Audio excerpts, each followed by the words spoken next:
Diyan ka lang, tayo ka lang. Ipa-fast forward ko to.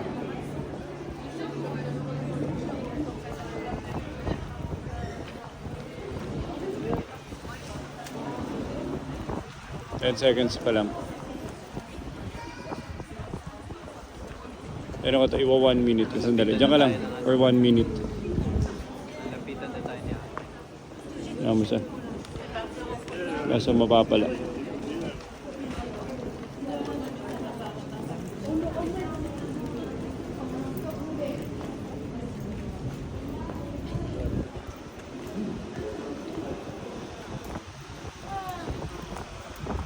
Inisip niya manlilimos din tayo kaya hindi kanya linalapitan, Luis.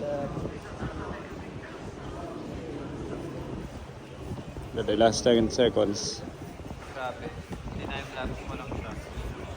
Tinime-lapse ko na ng video. 5 4 3 2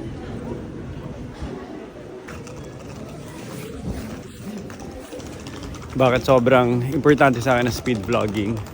Papasok ba tayo doon sa simbahan? Silipin natin. Silipin na rin namin.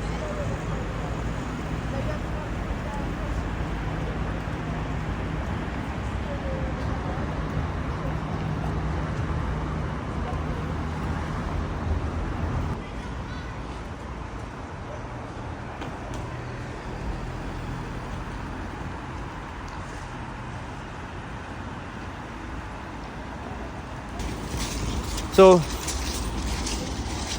doon nagiging significant ang cause and effect of the, so one of the main universal laws, one of the main law of the universe is cause and effect.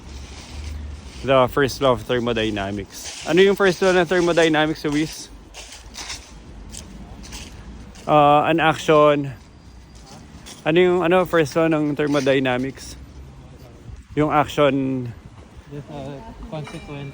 Every action there's an equal amount of ano yun?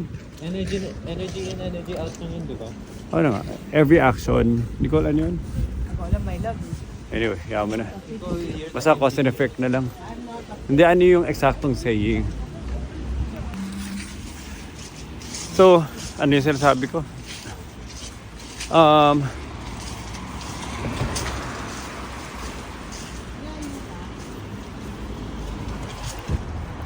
Bakit importante sa akin ang vlogging?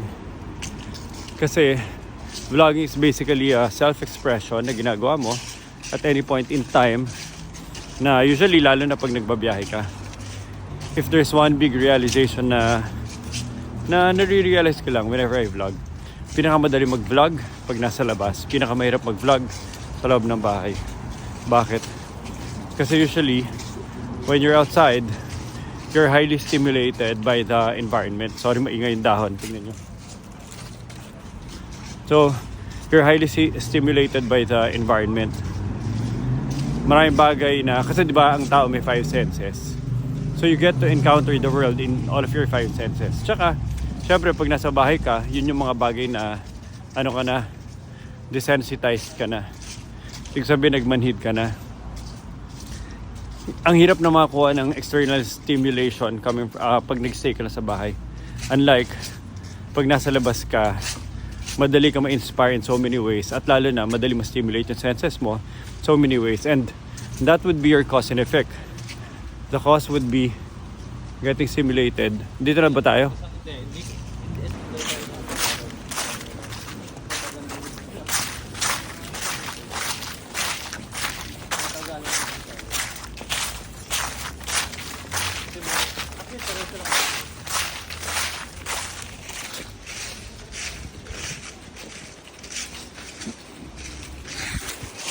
Okay.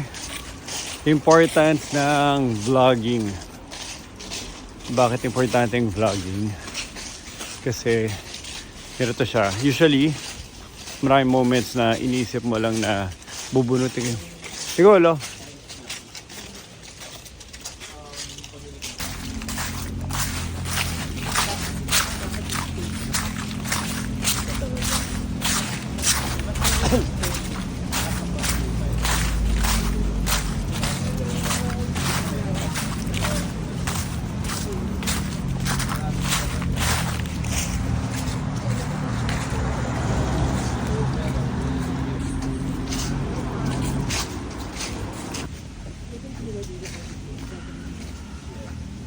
Pero nung dumating ka dito, maganda pa. Nung dumating ka dito, maganda pa.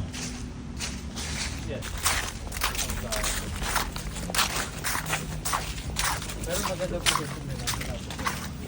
Ako yung ayos na kami doon.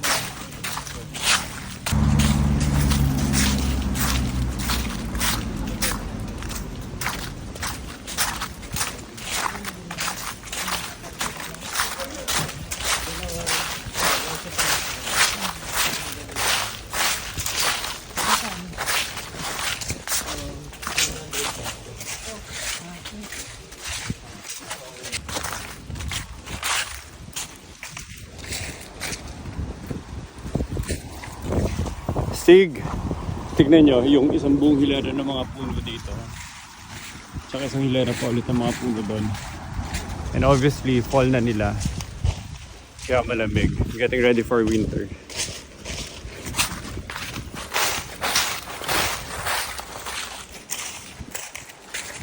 Sabi ni Luis, hindi pa nililinis kasi hinahayaan na lang nila muna mahulog. Sa katawa. Ano to? Maple tree? Luis? Nicole? Maple tree ba to? Para maple leaves eh, no?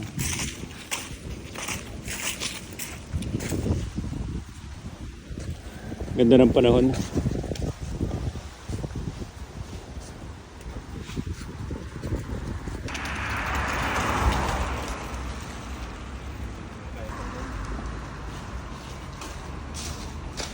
Hindi ka na. Ganda ng mga puno.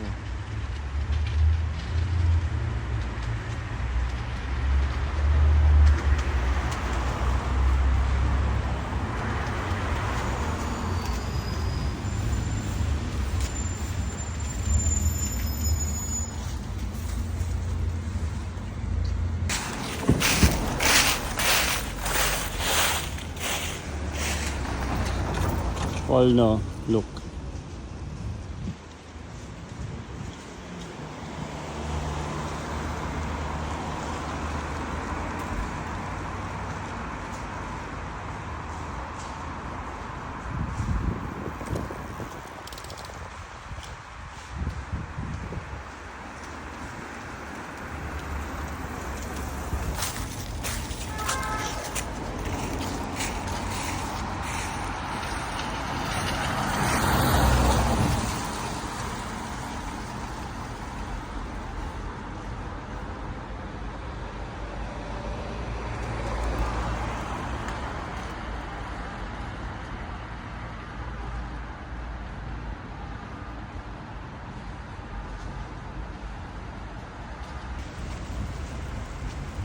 Fall na, naglalagas na yung mga dahon.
Stig. Walang tao-tao ngayon dito. Kahapon punong-puno to. As in tong area na punong-puno. Just ngayon, all of a sudden, walang katao-tao. Magna 9:30 na, 9:30 AM. Ha? Kaya mo siya maging baliw. May baliw daw sa likuran ko. Hindi naman. Malakas ang boses. Grabe ka naman.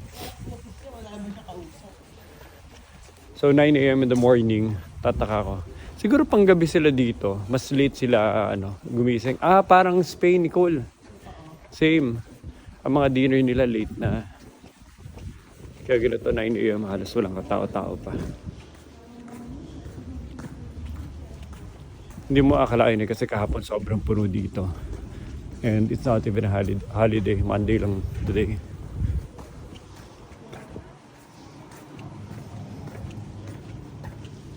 So dahil solo na namin tong area na to, mapupuntahan na namin yung mga mahabang pila kahapon. Matitikman na namin at masusubukan na namin na maaga. Buti pa sila nagja-jogging.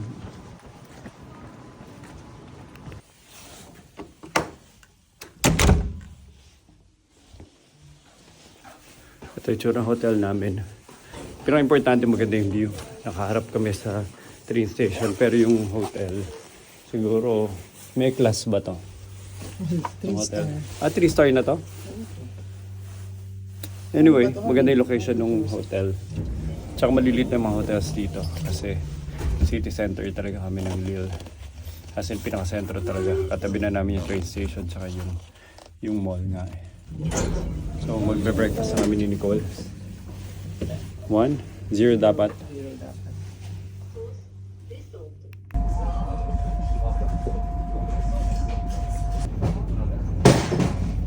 So, nakakatuwa rin. Nandito kami ngayon sa train from Paris, France going to Switzerland. Ito si Nicole. Nanonood na siya ng Korean novela niya sa gitna ng European tour trip namin. France to Switzerland, Korean novela pinapanood niya.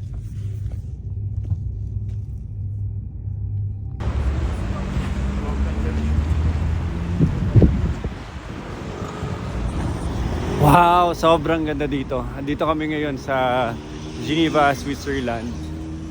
Ito yung Geneva Lake. Andun yung Swiss Alps. So yung Swiss Alps hindi lang makita ngayon kasi medyo cloudy.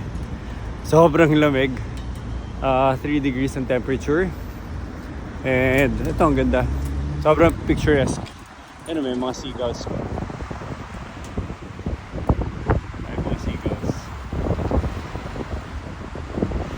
Time now, it's around siguro mga 4 PM. Hindi ko makita kasi nagpa-vlog ako. Naglalakad kami, katabi namin tong Lake Geneva. Kahit si Nicole, minit namin yung law school friend ni Nicole from the Philippines, si Chinky. Taga CDO siya. Wala akong sagasaan. Nicole, bike. Ayan. Grabe, hindi mo may... Si Chinky, taga dito na siya, giniginaw siya. So 3 degrees. 3 degrees yung real temperature niya. Pero siguro mga 8 degrees to. Pag i-check mo lang sa Google. Pero dahil sa hangin talaga mga so sa katawan. In fact, yung kamay ko, hindi ko siya system ko pag parang mapuputo na yung daliri ko sa labig. So, pinigis ko na lang. Pero yung naglalakad ko ngayon, malapit sa bridge.